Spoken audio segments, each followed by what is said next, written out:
Hello students. सो अभी 2025 के students मतलब जो लास्ट ईयर थे उनका एडमिशन प्रोसेस चालू है। बहुत से लोग का एडमिशन हो गया।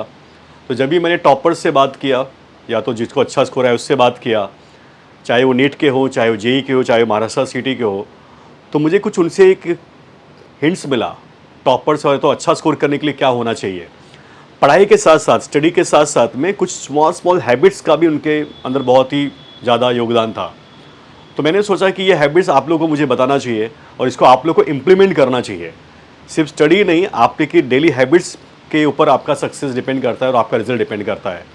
तो मैं इस वीक से एक चैलेंज स्टार्ट कर रहा हूँ, वीकली चैलेंज, और मैं चाहता हूँ कि आप लोग हर वीक में एक एक छोटी छोटी हैबिट को थोड़ा सा कॉन्सेंट्रेट करेंगे, उसके बारे में सोचेंगे और उसको इम्प्लीमेंट करेंगे। इसका मतलब ये नहीं कि और सब नहीं करना है, आप लोग जो स्टडी कर रहे हो करते रहो।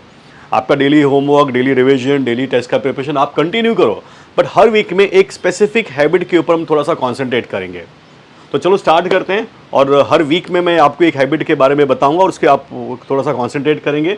और ये चैलेंज है आपके लिए कि आपको उसको कर पाते हैं कि नहीं। देखो, ये बातें कुछ ज़्यादा बड़ी नहीं है लेकिन छोटी छोटी हैं, बट इसका इफेक्ट बहुत बड़ा है। तो पहले समझते हैं कि हैबिट का इफेक्ट क्या होता है, स्मॉल चेंज इन हैबिट से क्या होता है।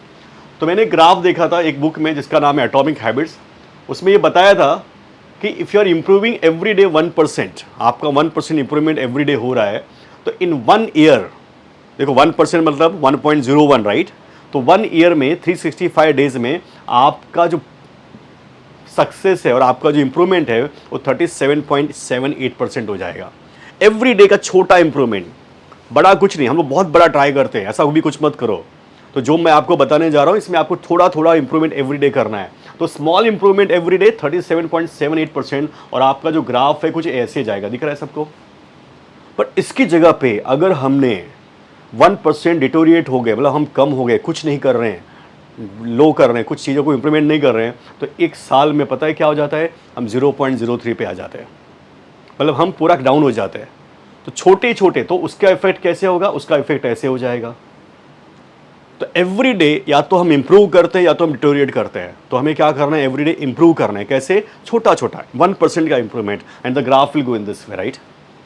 पर जितना ये इजी मैं बोल रहा हूँ उतना इजी है नहीं। आप समझो क्या है। तो जरा एक और ग्राफ देखते हैं। ये है आपका इफेक्ट एंड टाइम। आप सोचो कि सर मैं तो रोज इंप्रूवमेंट कर रहा हूँ 1% तो मेरा इंप्रूवमेंट नहीं हो रहा है। पर याद रखना, हमारी जो एक्सपेक्टेशन होती है ना वो ऐसी होती है कि हमारा इंप्रूवमेंट ऐसे होना चाहिए। बट एक्चुअली लाइफ में जो ग्राफ है ना वो ऐसे नहीं होता, वो ग्राफ ऐसे जाता है। पहले तो कुछ दिन तो आपको लगेगा कि कुछ हो ही नहीं रहा है, फिर सडनली ये ऊपर जाएगा, और जब ऊपर जाना चालू होगा तो फिर आप इसको रोक नहीं पाओगे और फिर आपको सक्सेस मिलेगा और आपको रिजल्ट आएगा। समझे? तो एक्सपेक्टेशन हमारी हमेशा लाइफ में ये रहती है, बट जाता ग्राफ ऐसे है। और ये जो टाइम पीरियड है ना, इस टाइम पीरियड पे बहुत से लोग उसको गिव अप कर देते हैं और छोड़ देते हैं। तो मैं आप सबसे ये रिक्वेस्ट करूंगा कि जो भी चीज़ मैं बताने जा रहा हूँ एवरी वीक, जो आपको बताऊंगा उसको आपको सिर्फ कॉन्शियसली देखना है और उसको अच्छे से ट्राई करना है और इंप्लीमेंट करना है। और कुछ इसमें ज़्यादा ग्रेट नहीं होगा, बट इसके साथ साथ में आप जो पढ़ रहे हो उसको आप पढ़ते रहो। तो चलो स्टार्ट करते हैं Avinash sir's weekly challenge, right. तो पहला चैलेंज जो आपके सामने मैं दे रहा हूँ, इस वीक में आप क्या ट्राई करोगे, मतलब इस वीक में आप किसके ऊपर कॉन्सेंट्रेट करोगे, राइट है, उसके लिए आप तैयार हो जाओ। तो वो आ रहा है आपके पास, पहला हैबिट चेंज। अब क्या पहला हैबिट चेंज इस वीक में हमको करना है? इस वीक में हमको अपने बॉडी क्लॉक के बारे में सोचना है। हाँ, ये क्या? इस वीक में हम देखेंगे कि हमारा सोने का उठने का टाइम सेम है कि नहीं। जब मैंने टॉपर से बात किया तो मुझे पता चला उनका एक स्पेसिफिक शेड्यूल था, और जिसके अंदर वो 7 घंटे मिनिमम सोते थे और मैक्सिमम 8 घंटे सोते थे। लेकिन जो उनका रोज का सोने का और उठने का टाइम था वो फिक्स था।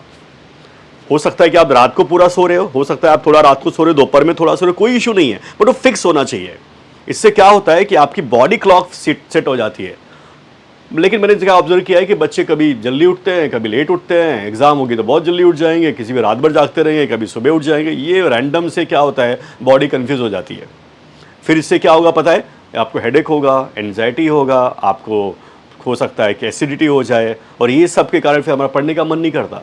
तो इस वीक में हम कुछ भी नहीं करेंगे, मतलब सब कुछ करेंगे बट कुछ हैबिट पे ज़्यादा कॉन्सेंट्रेट करेंगे, वो है आपका बॉडी क्लॉक।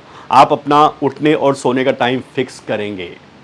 तो चलो स्टूडेंट्स, देखते हैं कितने लोग चैलेंज एक्सेप्ट करते हैं। इस पूरे वीक में आपको सिर्फ है ना कॉन्शियसली ये देखना है कि मेरा उठने का और सोने का टाइम क्या होना चाहिए, सेम होना चाहिए। तो अभी के अभी आप डिसाइड करो कि आपका उठने और सोने का टाइम क्या होगा।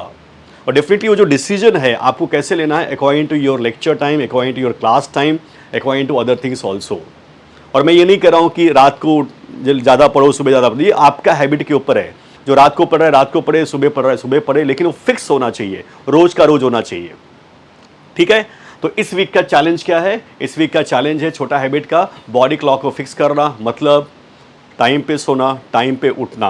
तो ये 7 डेज आपको इसको कॉन्शियसली फॉलो करना है, और सब चीज़ें करते रहो बट इसके ऊपर थोड़ा सा ध्यान देना, ये अपना फिक्स हो जाना चाहिए।